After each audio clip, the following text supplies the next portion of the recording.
오늘은 아주 신령한 것에 대해서 함께 좀 나누어 보려고 합니다. 신령한 것, 신령한 일들이 세상의 곳곳에서 나타납니다. 최근에 모 방송을 보니까 그런 차도 있더라고요. 전설차. 3층인지 5층인지 거기서 큰 사다리가 떨어져서 머리에 부딪혔는데도 전혀 아무런 문제도 없었다고. 그 머리가 그 사다리보다 대단히 단단한 뭐였나 봅니다. 그 차를 마셔서 그렇대요. 그 차를 마셔서 교통사고가 나서 머리가 깨졌는데도 이내 붙어버리고 그런 차가 있답니다. 그 차가 있다는, 그런 전설차가 있다는 소문을 듣고 여기저기서 사람들이 모여서 한 100여 명이 그 차를 구토를 해가면서 설사를 해가면서 그렇게 마십니다. 그 보도의 중요한 주제는 아니었지만 아니나 다를까 그 차를 마시면서 사람들이 기도해요. 하나님 아버지 그러면서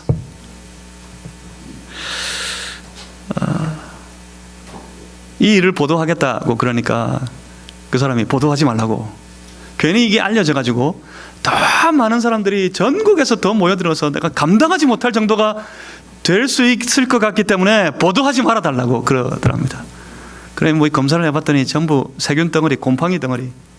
그래서 구토하고 그래서 설사했는데. 그래요. 신령한 일들이 나타난다 그러면 어떻게 알았는지 사람들이 모여듭니다. 그만큼 절박한 일들이 많기 때문이겠죠. 전설차 말고 우리 곳곳에 있잖아요. 은사를 행하는 사람들.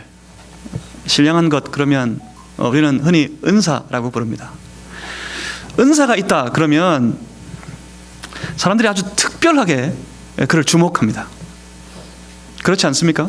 은사가 나타나는 사람, 그곳에 은사가 나타난다 그러면 사람들이 더 호기심을 가지고 그곳으로 모여듭니다. 특별히 나와 관계 있는 어떤 문제에 관한 은사라면 사람들은 절박한 심정으로 그곳으로 달려갑니다. 도대체 은사가 무엇이길래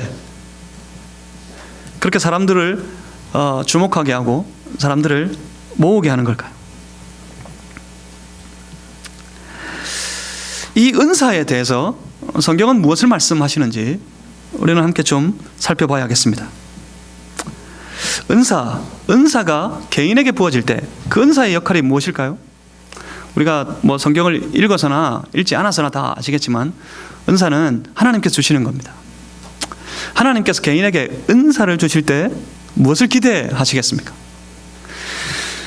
하나님께서 하나님의 백성된 거룩한 성도에게 그 개인에게 은사를 주실 때 기대하는 것이 하나 있다면 그의 신앙이 하나님 앞에 더 견고하게 세워지는 것, 그것을 원하실 겁니다.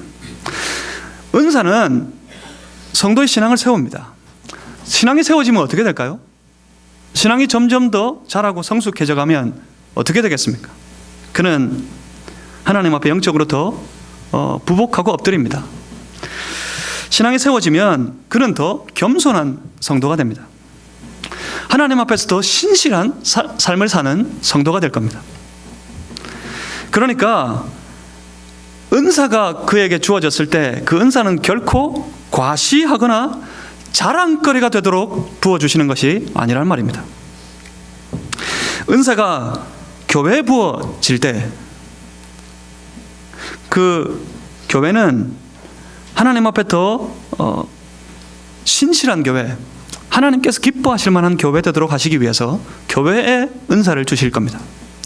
그 안에 사랑이 충만하고 저마다 자기의 맡은 자리에서 충성하고 헌신하는 교회가 되도록 하시기 위해서 교회를 세우시기 위해 교회에게 은사를 부어주십니다.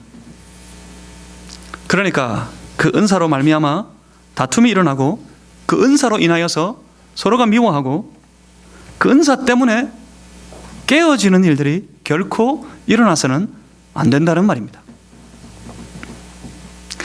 은사는 사람이 부리고 이용해 먹거나 과시하는 데 사용되는 것이 아닙니다. 오늘 본문에 사도 바울이 그 신령한 것에 대해서 함께 고린도 교회 성도들과 나누려고 합니다. 본문 1절입니다. 형제들아 신령한 것에 대하여 이렇게 시작합니다. 영어 성경은 이렇게 시작합니다. Now about spiritual gift. 이제는 성령의 은사에 대해서다. 우리 성경에는 이걸 신령한 것이라고 번역했습니다. 이제는 신령한 것에 대해서다. 이제는 이 신령한 것에 대해서 다루겠다고 하는 것을 보면 앞에 뭐가 계속 있었겠죠. 처음에 파당을 지어가지고 바울파, 아볼로파, 게바파 나누어서 싸우고 있는 것에 대해서, 그리고 그 다음에 음행하는 것에 대해서, 그리고 신자가 믿는 성도들끼리 세상 법정에 소송하는 것에 대해서, 그리고 우상의 제물에 바쳐진 것들, 그 음식에 대해서 교회 안에 문제가 있는 많은 것들, 그것들을 고린도 교회 성도들이 다투다가 답이 안 나 바울에게, 사도에게 이것에 대해서 질문했었고, 사도는 그것을 보고 그것을 듣고 답답한 마음으로 고린도 교회에 하나씩 대답하며 보낸 편지가 바로 고린도전서 말씀입니다. 하나씩 다 짚어봤습니다. 이제는 이 신령한 것에 대해서 함께 나누어 보자 하는 겁니다. 그러니까 이 신령한 것으로 인해 교회 안에 문제가 있었고, 그것에 대해서 사도에게 물었고, 사도가 그것에 대해서 이제 답을 하겠다 합니다. 신령한 것, 이건 금방 드린 말씀처럼 그건 은사를 의미합니다. 영어로 영적인 은사, 성령의 은사라고 영어 성경에서는 번역하고 있습니다. 은사, 헬라어로는 카리스마입니다. 이 카리스마는 카리스라는 단어에서 파생된 단어입니다. 카리스가 뭔지 아세요? 카리스 들어보셨어요? 카리스는 은혜라는 뜻입니다. 은혜. 그러니까 은혜라는 카리스에서 파생된 카리스마, 은사의 뜻은 은혜로 주시는 선물이라는 뜻입니다. 하나님께서 일방적인 은혜로 그 사랑하는 백성들에게, 성도들에게 부어주시는 선물, 그것이 바로 은사입니다. 그런데 이 선물에는 분명한 목적이 있습니다. 아무 생각 없이, 아무 뜻 없이 그냥 이뻐서 주시는 선물이 아니라, 이 은사에는, 이 하나님께 주시는 특별한 선물인 이 은사에는 목적이 있습니다. 그 은사의 목적은 뭐 분명하겠습니다. 우리가 그냥 생각해봐도 이해할 수 있습니다. 그 은사의 목적은 개인의 삶을, 특별히 그 신앙의 삶을 더 새롭게 하고 풍성하게 하고, 나아가서 그 은사로 인해서 온 공동체가 더 온전해지도록 하시기 위해서 그 공동체, 그리고 그 개인에게 하나님께서 특별한 선물로 은사를 부어주십니다. 고린도 교회는 이 은사가 참 많이 나타난 교회였습니다. 그런데 그 은사가 나타나는 현장, 은사를 받은 사람이, 그러니까 고린도 교회에 참 많았단 말입니다. 은사 받은 사람이 여기저기서 나타납니다. 은사를 행하는 사람이 여기저기 있으면 어떻게 될 것 같으세요? 우리 공동체 안에 특별한 은사를 주장하면서 일어나는 사람, 행하는 사람이 일어섭니다. 그럼 어떻게 할 것 같으세요? 제일 먼저 주목하게 되겠죠. 은사가 나타나는 사람, 그를 주목하게 됩니다. 내가 주목을 받아요. 사람인 이상 어떻게 할 것 같습니까? 사람들이 날 주목해요. 어떻게 할 것 같아요? 자신의 은사를, 자신의 능력을 과시하려고 합니다. 자신을 과시하면 뭐에 빠집니까? 교만에 빠집니다. 사람이 교만해지면 어떻게 될 것 같으세요? 다른 사람들을 판단합니다. 은사가 많이 나타나는 곳에 판단이 무성합니다. 어떤 데 가면 그러잖아요. 방언의 은사가 아주 힘있게 나타나는 곳에 가면, 뭐 심지어 어떤 교단에서는 그렇게 가르치기도 한답니다. 방언하지 못하면 예수 안 믿는 거다. 방언도 못하냐? 그렇게 사람을 판단하게 됩니다. 신유의 은사, 예언의 은사, 그런 은사가 풍성할 때 은사 받지 못한 사람들을 이렇게 정죄하기까지 합니다. 얼마나 신앙의 믿음이 시원치 않으면 그런 은사도 못 받느냐. 그렇게 판단하게 됩니다. 판단의 끝이 무엇인지 아십니까? 판단이 여기저기서 서로를 판단하면 어떻게 될 것 같으세요? 그 끝은 다툼입니다. 싸운다고요. 고린도 교회에 은사가 많이 나타난 만큼 그 은사로 인해서 문제도 많이 일어났습니다. 그 은사로 말미암아 여기저기서 분쟁이 있었고 다툼이 생겼습니다. 그러다가 사도에게 이것을 물었습니다. 그렇습니다. 그래서 사도는 이제 이 은사에 대해서 말하려고 합니다. 이번에는 은사입니다. 여기서 먼저 살펴야 될 것이 있습니다. 은사가 무슨 뜻이라고요? 은혜로 주시는 선물이라고 그랬어요. 그렇다면 그 은혜로 주시는 선물, 하나님께서 은혜로서 그 백성들에게 주시는 선물인 이 은사는 누구에게 주시는 걸까요? 은혜의 선물인 그 은사는 언제 주시는 걸까요? 누구에게 언제 그 은사를 부어주실까? 생각하다 보면 그런 마음이 들지 않으십니까? 하나님께서 선물 주시는 거라고요. 선물을 하나님께서 그 백성들에게 일방적인 은혜로서 주시는 거라고요. 누구에게 언제? 이러다 보면 그런 생각이 듭니다. 왜 나는 그 선물을 못 받았을까? 왜 나에게는 선물 주시지 않는 걸까? 이런 생각 들지 않으세요? 선물 받으셨어요? 이 선물 괜히 누구는 주고 누구는 안 주고 그러면 마음 상합니다. 선물 다 받으셨어요? 못 받으셨어요? 어떻게 하다가 그 선물도 하나 못 받으셨어요? 왜 못 받았습니까? 그렇지 않습니다. 우리는 그 은혜의 선물을 우리 하나님으로부터 말할 수 없이 큰 선물을 우리는 다 받은 사람들입니다. 하나님이 은혜로 주시는 선물, 그 위에 우리는 서서 삽니다. 하나님이 은혜로 주신 선물 아니면 오늘 우리는 있지 않을 겁니다. 하나님이 은혜로 주신 선물 아니면 오늘 우리 교회는 있지 않습니다. 오늘 교회로 모이지도 못합니다. 은혜로 주시는 선물 위에 있지 않으면 예배 드리러 못 옵니다. 예배 못 드립니다. 예배 안 드립니다. 누구보다 큰 선물, 그 큰 은사를 우리는 저마다 다 받았습니다. 여러분 모두가 그 선물 받은 사람이었으면 좋겠습니다. 뭡니까 그 선물이 그러면? 어떤 선물 받으셨습니까? 사도 바울은 로마서에서 이 은사에 대해서 말합니다. 로마서 5장 15절 말씀을 제가 한번 읽어드릴 텐데 한번 들어보십시오. 그러나 이 은사는 그 범죄와 같이 아니하니 곧 한 사람의 범죄를 인하여 많은 사람이 죽었은즉 더욱 하나님의 은혜와 또한 한 사람 예수 그리스도의 은혜로 말미암은 선물. 이게 뭐라고요?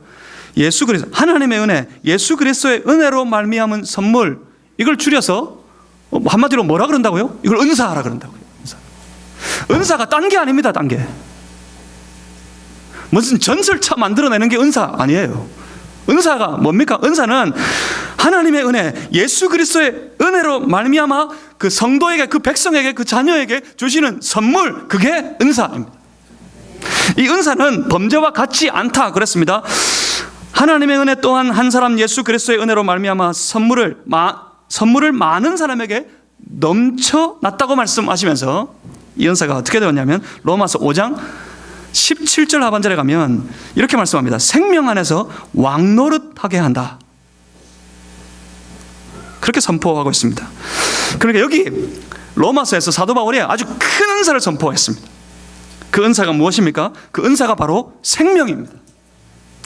그 생명, 그것이 우리 교회에 오면 와서 성도들이 흔히 말하는 구원이라는 것입니다. 구원. 하나님 앞에 하나님께서 은혜로, 예수 그리스도께서 은혜로 그를 따르는 그 많은 주의 자녀들에게 큰 선물을 주셨는데 그것이 생명이고 그것이 구원이라고요.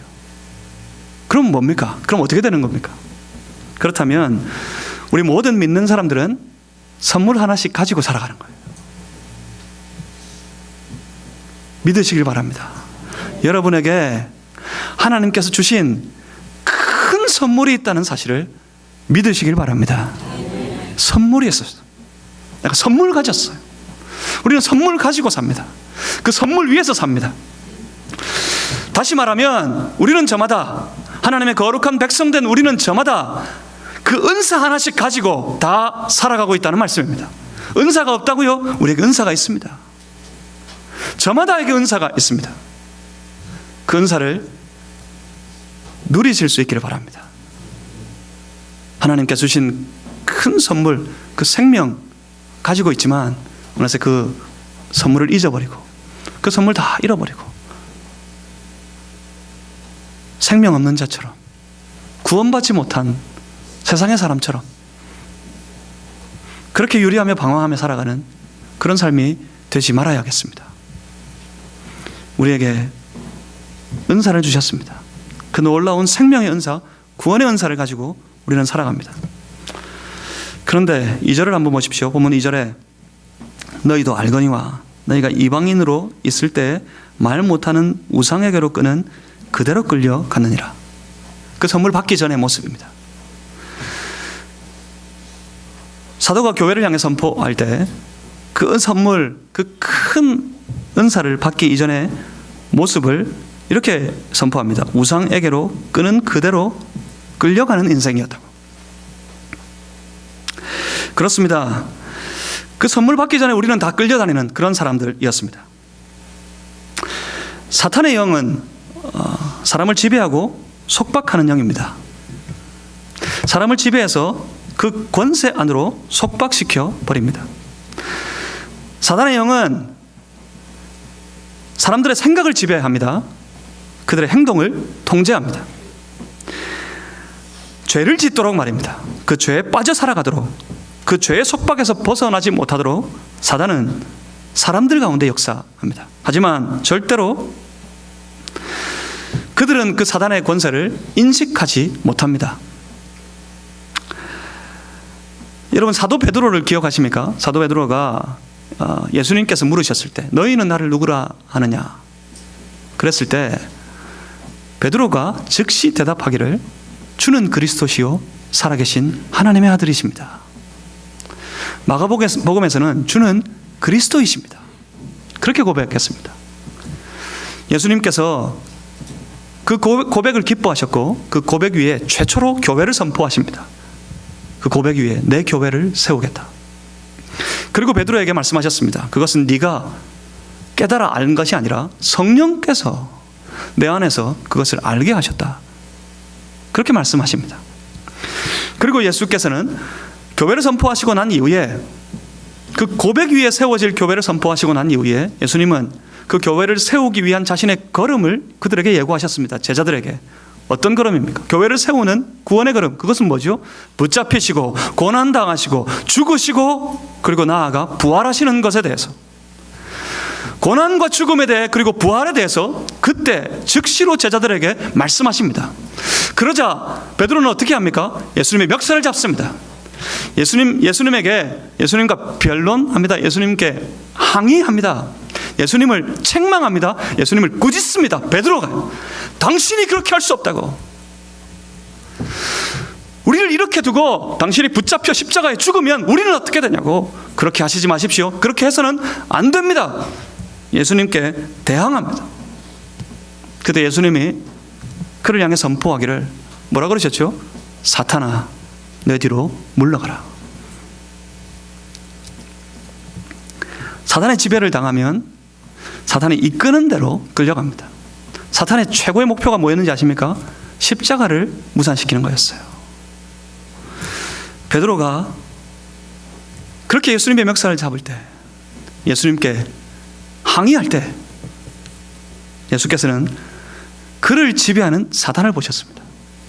사탄아 내 뒤로 물러가라. 그렇습니다. 사단은 지배의 영입니다. 속박의 영입니다. 결코 그 죄 밖으로 그 생각이, 그 행동이 벗어날 수가 없습니다.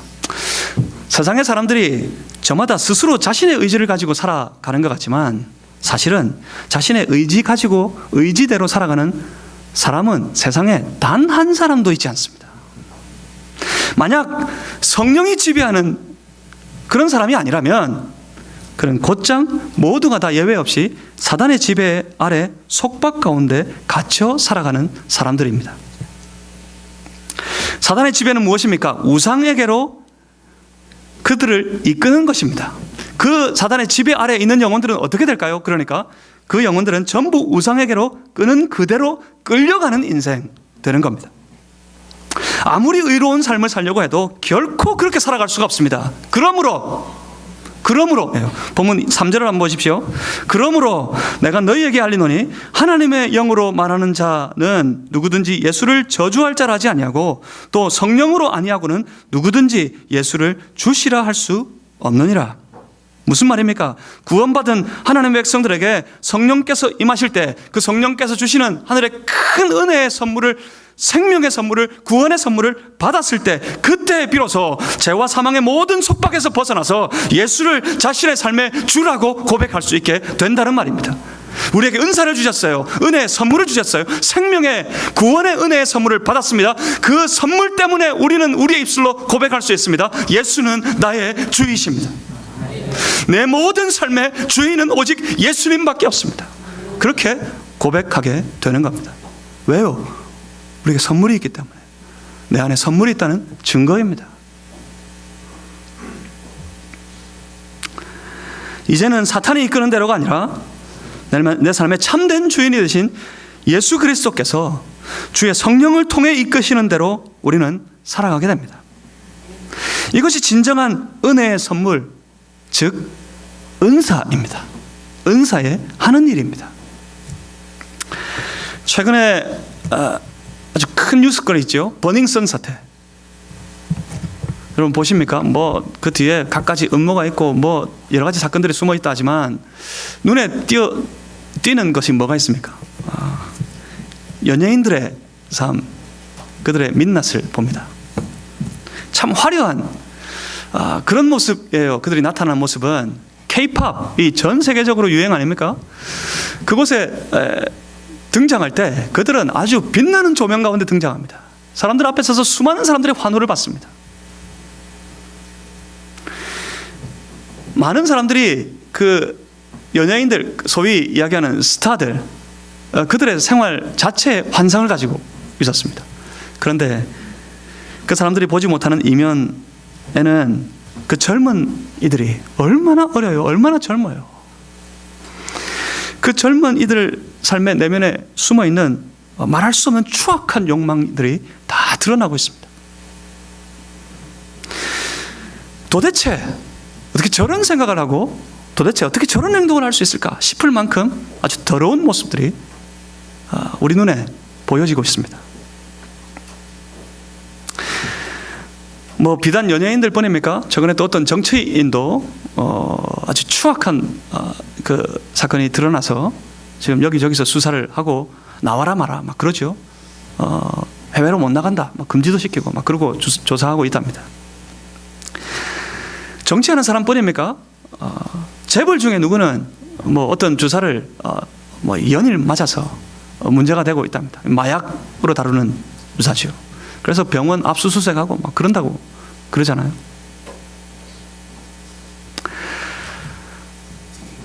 그 재벌들 뿐이겠습니까?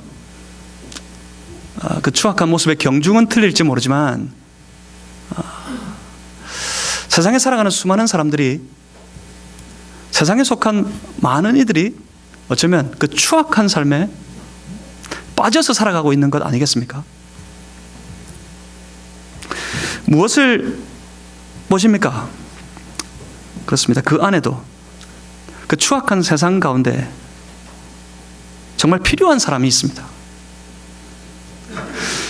사단이 지배하는 그 죄악의 속박 가운데 빠져 살아가는 그 세상의 한가운데 정말 필요한 이들이 있는데 그들이 바로 성령의 지배를 받는 사람들입니다.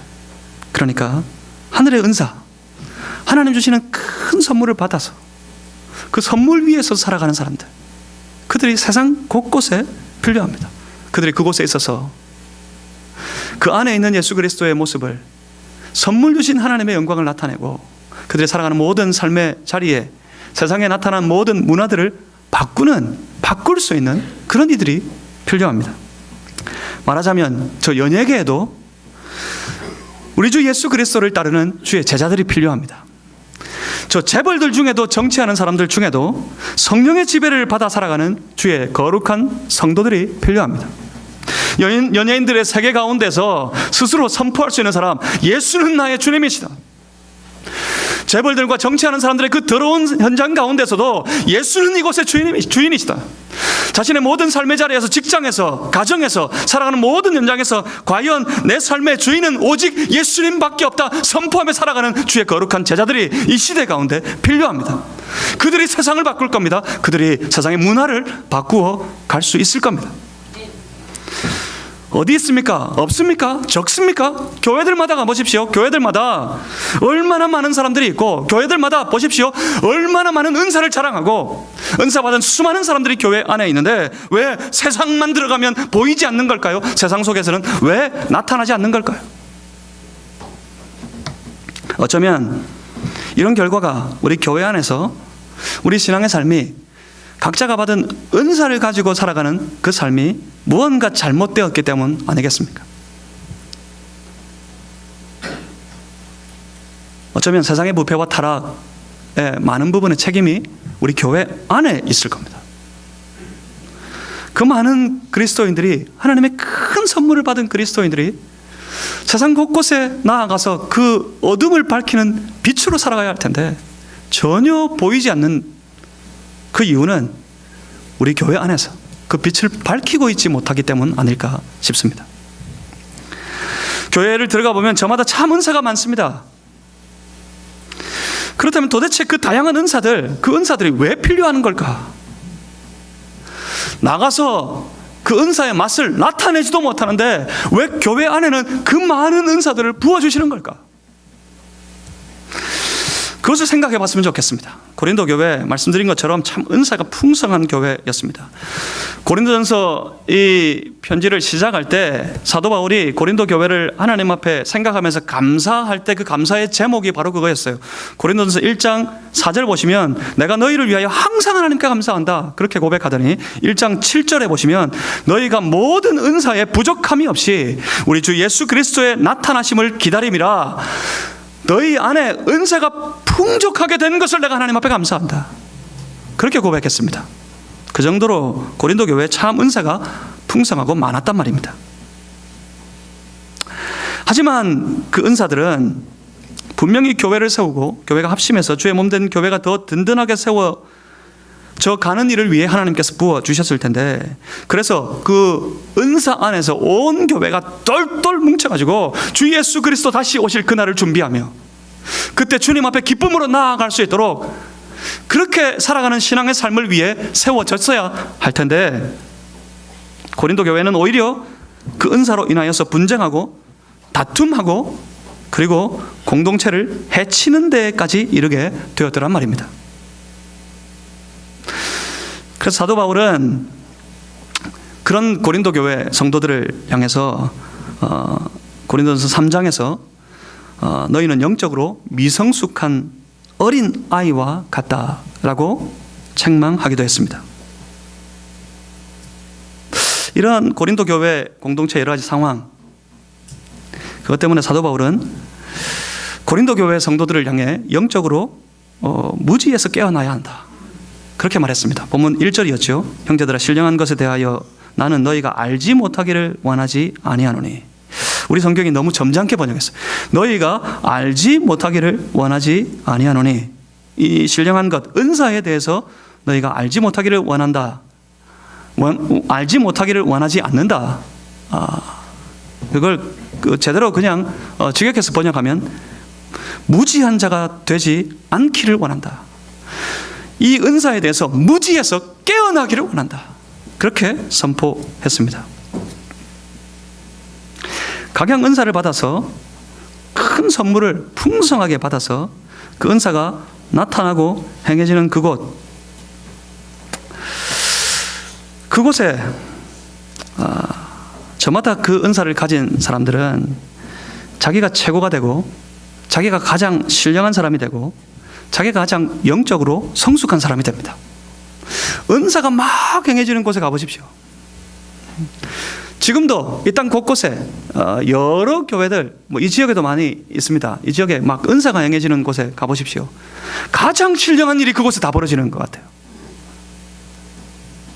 그들은 자부합니다. 우리가 가장 영적으로 성숙하다. 우리가 가장 신령한 교회다. 그렇게 자부합니다. 그런데 그들을 향해서 고린도 교회에 아주 풍성한 은사가 임했을 때 고린도 교회 성도는 생각했을 거예요. 영적으로는 신령한 것에 관하여서는 우리를 따를 자가 없을 것이다. 그렇게 외쳤는데, 그렇게 주장했을 텐데 사도 바울이 그들을 향해 말씀하기를, 이 신령한 것, 영적인 은사에 대해서 제발 무지해서 깨어나라. 그렇게 말씀합니다. 이유가 뭘까요? 이유가 보면 4절 이하를 한번 보십시오. 4절에서 6절까지를 보시면 은사는 여러 가지나 성령은 같고 직분은 여러 가지나 주는 같으며 또 사역은 여러 가지나 모든 것을 모든 사람 가운데서 이루시는 하나님은 같다. 그렇게 선포합니다. 은사와 대비되어서 나타나는 여러 가지 것들이 있는데 그것이 무엇입니까? 은사, 그리고 5절이죠. 직분, 그리고 또 6절에는 사역입니다. 뭔가 느껴지셔야 되는데 느껴지십니까? 자, 보십시오. 은사와 직분과 사역, 이게 뭘 말하는 걸까요? 다양한 은사와 함께 다양한 직분이 있고, 그 은사와 다양한 직분이 함께 여러 가지 사역을 감당하는 것, 이게 뭘까요? 다양한 은사와 다양한 직분이 함께 다양한 사역을 감당하는 것, 사역이 일어나는 것, 그것이 바로 교회입니다. 교회를 말하는 거예요. 교회를. 은사가 교회 안에 부어졌다고요. 교회 안에. 직분이 교회 안에 세워지고요, 그들을 통해서, 그 은사와 직분을 통해서 사역을 감당하게 하는 것, 그것이 바로 교회이고, 그 교회 안에 교회를 위해서 하나님께서 선물을 부어 주셨다는 말씀입니다. 그렇게 교회 공동체를 세워가기 위해 다양한 기능들을 하나님께서 맡기셨습니다. 그 다양한 기능들을 주시고 교회를 세우는 그분은 한 분, 같은 한 분, 하나님, 한 성령님이시다란 말씀입니다. 그 다양한 것이 무엇이었습니까? 8절 이하에 그 다양한 은사에 대해서 말씀합니다. 어떤 사람에게는 성령으로 말미암아 지혜의 말씀, 지식의 말씀, 믿음, 병 고치는 은사, 능력 행함, 예언함, 영들 분별함, 방언을 통역함. 다양한 선물들이 있습니다. 이건 선물의 한 종류들에 불과합니다. 제가 이 선물이 다 하나하나 개별적으로 이것이 무엇을 의미한다, 그거 말할 시간도 없고 말하지 않아도 여러분 이미 많이 보시고 경험해서 아시는 문제들일 겁니다. 물론 잘못 알고 있는 것, 왜곡돼서 알고 있는 것들도 많이 있지만 언젠가 그것을 바로잡을 기회가 있다면 그런 것들을 하나씩 바로잡을 수 있으면 좋겠습니다. 이 다양한 선물들, 다양한 은사들을 교회 안에 주셨는데, 보면 11절을 보십시오. 이 모든 일은 같은 한 성령이 행하사 그의 뜻대로 각 사람에게 나누어 주시는 것이니라. 성령의 은사가 다양하게 나타나지만 그 다양한 각양의 은사를 부어주시는 분은 다 똑같이 동일한 한 분, 성령 하나님 통해서였다는 말씀입니다. 그것도 성령 하나님이 일방적으로 선택하시고 자신의 판단을 따라서 주시는 겁니다. 그러니까 그때부터 중요해지는 것이 있어요. 은사를 다양하게 부어주시지만 한 분, 성령 하나님께서 자신의 선택을 따라, 자신의 필요를 따라서 각자에게 은사를 주신다면 여기서 제일 중요한 것이 하나 등장합니다. 그게 뭘까요? 왜 그러실까? 왜 주셨을까요? 왜 다양한 은사들을 성령께서 각자에게 필요에 따라, 물론 교회를 위해서 부어주시는데 교회 안에서 그 각자에게 필요를 따라 그 은사를 부어주시는 데는 분명히 이유가 있습니다. 성령께서 그렇게 하실 때 그 뜻이 있었을 거예요. 그것이 무엇이었을까? 이게 중요합니다. 이게. 다양한 종류의 은사는 하나도 중요하지 않습니다. 그것이 방언이든지 예언이든지 신유든지 그런 것이 중요한 게 아니에요. 성령께서 그렇게 주셨을 때는 그 이유가 있었을 텐데 왜 주셨을까요? 그것을 함께 읽어보려고 합니다. 본문 7절입니다. 12장 7절 말씀을 우리 다 같이 한번 읽어보겠습니다. 각 사람에게 성령을 나타내심은 유익하게 하려 하심이라. 아멘. 그렇습니다. 유익하게 하려고요. 무엇을 유익하게 하려고요? 교회 공동체를 유익하게 하기 위해서 성령께서 필요를 따라 각 사람에게 은사를 주셨다 하는 겁니다. 많은 은사를 주셨을 때는 그 많은 은사를 통해서 교회를 유익하게 하도록 하기 위해서 은사를 부어주셨습니다. 많은 것을 주신 이유는 더 많은 필요가 있었기 때문이었겠죠. 교회를 유익하도록 하기 위해서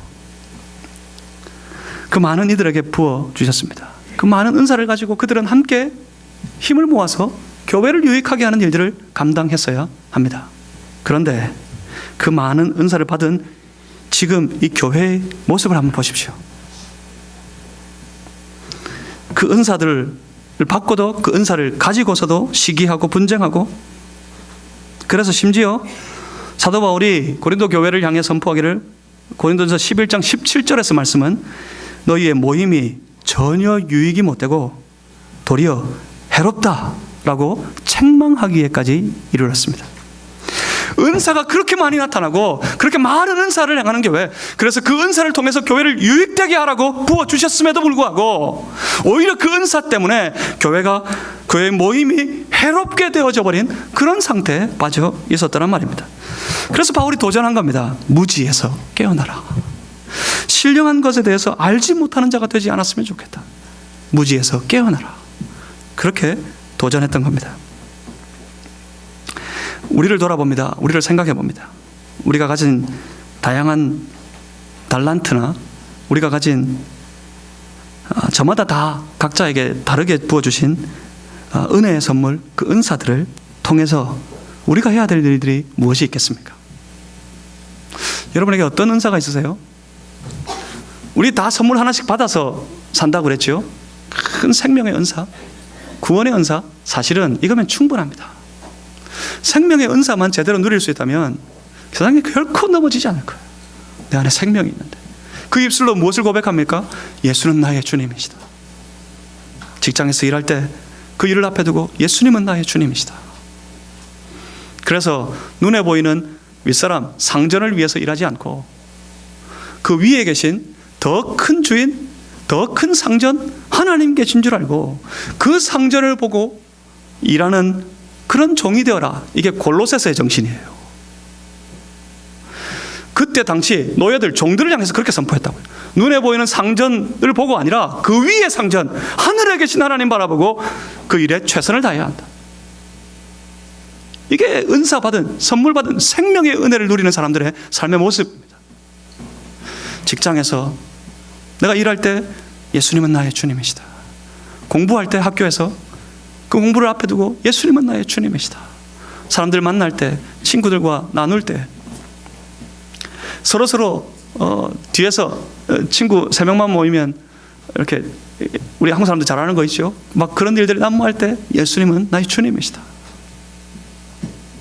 교회를 섬기고 세울 때 그 현장에서 예수님은 나의 주님이시다. 그렇게 고백하는 삶을 살 수 있다면 그 은사 하나로 충분합니다.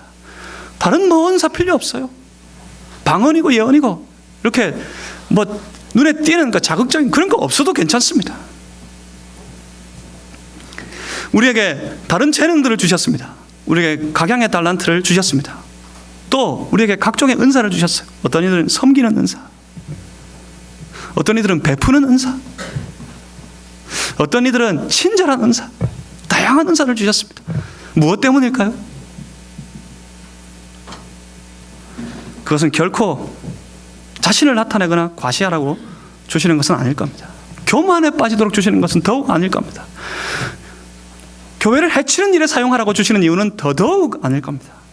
우리에게 다양한 달란트와 은사를 주신 이유는 오직 한 가지 이유, 공동체를, 그 공동체인 교회를 유익하게 하는데 사용하라고.